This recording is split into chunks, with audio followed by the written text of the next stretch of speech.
Welcome to this week's Kickstart Your Week. We are going to talk about something that is always a work in progress, and that is focusing and doing less, but doing it better hmm so that you have a bigger impact, you're more productive, and everything's better, Right.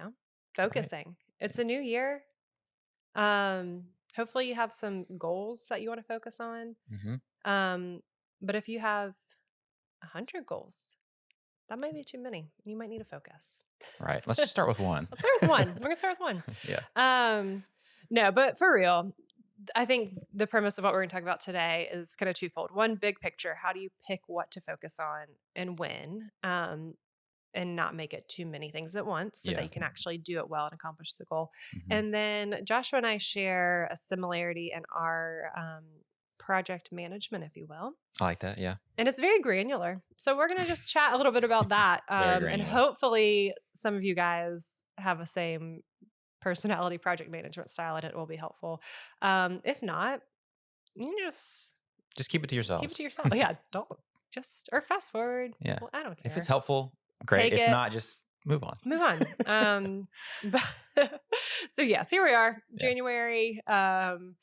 Things are probably moving and grooving. You probably came back from the holidays, and I have to imagine, like all of us, hit the ground running. Right. Um, Holidays are hectic. Maybe you slow down for a second, and then it's right back at it. So, we're going to talk a little bit about focus from a marketing business perspective. So, I think easiest way to kind of tee that up will be an example. Yeah. Um, so, if you are working on, even if you might already have your Q1 marketing plan. If you do, good job. If not, don't Yes. worry about it. Yeah. So take this either for Q1 or for Q2, depending Yeah. on where you're at. hmm But think through, like, what is your business's main objective for this quarter? Is that getting more leads? Do you need to increase your branding? Yeah. Obviously, sales is always the main objective at the end of the day. Right. But is there a specific objective or KPI you need to focus on? hmm Um, it's probably not branding, lead capture, nurture, Yeah. conversion, nurture, and repeat sales. It is, but Yeah. Right. what is the one that you really need to focus on for this quarter? Right. Um, and then how do you build your marketing plan around that? So let's say, for the sake of conversation, hmm is lead capture. Yeah. Um, and I think one of the things that we do well is these lead capture campaigns where you're creating the video content. Um, and it is, usually a punchier campaign, or at least a very specific campaign. Like Right. there is one specific call to action, either in the video or that the video is supporting, hmm to where then we are helping capture leads for the client. And then in a lot of cases, lease these campaigns and it's sent to the client and becomes on their sales folks to nurture. Right. As an example, we do work with some dental clients. And hmm so obviously you're heavily involved in those campaigns. So do you want to talk through, like, from the creative aspect to what that call to action is on their client lead side, and just how, staying focused on the campaign, the goal for the client, and then the messaging for the customer all ties together? Yeah. Absolutely. Yeah. So specifically with dental clients, they're usually their goal is to get new clients into the door. Hmm. So it's very, very specific reason for that.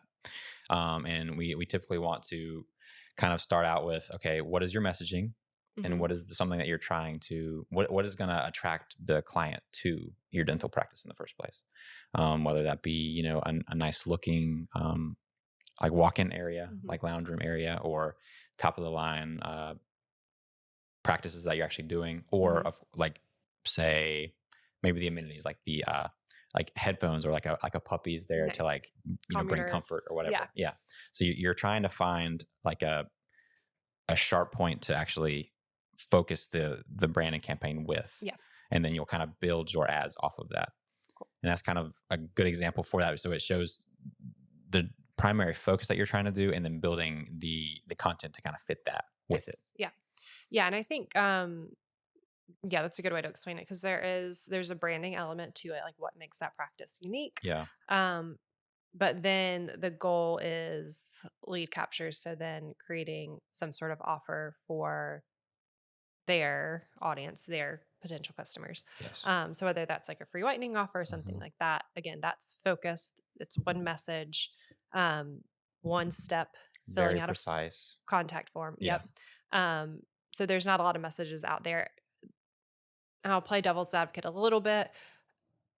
There is like some testing that needs to be done. So you might have to test new Yeah. offers at the beginning. But then once that is done, or if you're working with someone or you've been in your industry and maybe you've tested offers through other campaigns, once you know what that is, Hmm. stick with it, have a clear message. And then, yeah, keep all that focused for you, for your business goals, but then for what your audience sees as well. Yeah.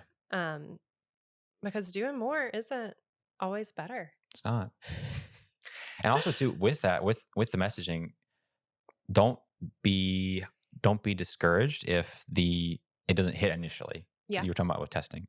Yeah. So just kind of keep that main focus there for at least a good amount of time, a period of time Hmm. before changing, just to get an idea of what your actual audience will be as it's kind of coming in. Yeah, for sure. And especially if you're doing it on the paid ad side. Yeah. If the offer is strong and that's been tested, it might be more of a matter of testing different audiences. Right. So yeah, I mean, and even with when we've done free whitening ads, Hmm. the offer is the same, that the free whitening on their first visit, but we've tested different variations of the video, different links, different clips. Hmm. Um, so yeah, there's some testing that needs to be done, but I think at the end of the day, kind of like you were saying, the goal is to have a focused campaign, Right. um, for both your business and then again for your audience. Yeah. Um, yeah, I like that. So do you want to get granular for people? Let's get granular. Okay, so that is talking kind of bigger picture Yeah. for your marketing. It can be the same for your business goals too, whatever, however you need to apply that. I think Right. the main thing is just again focusing on whatever the one or two top priorities for, and then building everything around Yes. that. Your KPIs, measuring against that. Probably do it every quarter. Yeah. Day to day, we live in a crazy world. I have notes on my phone and it's buzzed like 10 times in this episode. I should put it on do not disturb. But all that to say, when there are projects that are big, like if we're doing a campaign, Hmm. there's lots of steps involved depending on your personality Right. types and how you work. You might have to organize that in different ways. Yes. Joshua and I are both very detailed, step oriented people. And we have to be with what's usually Yeah. what we're doing. Like for me, video editing, or for you, like website Yeah. or campaign building or whatever Yeah. that looks like. We have to really be hyper detailed. Yes. We can each share an example, but I think Yeah. the goal overarching is figuring out how detailed you need your truly just like straight up checklist to be for whatever project or tasks Yeah. you're trying to accomplish, so that you can see realistically like, hey, how long is this going to take me? What needs to be done to get to this phase? Do I need someone else to jump in here? Like, what is Right. dependent on other people? And setting those plans and checklists and timelines up front then allows you to focus on said project or task, Yeah. um, and hopefully we'll avoid distraction. Or heck, sometimes I'll sit down and be like, this is a lot.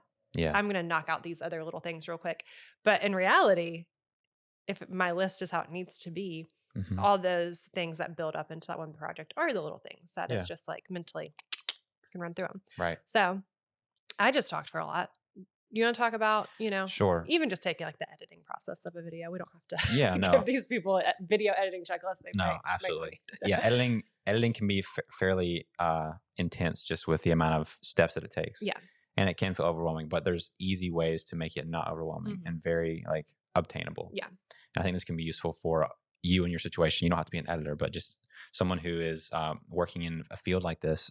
It's an easy way to kind of overcome it and just to like easily push through. For me, if I just have a task as simple as like, hey, edit this video, that's gonna, it's hard for me to get an idea how long this is gonna take. Mhm. What steps I actually have to go through, what softwares I have to use.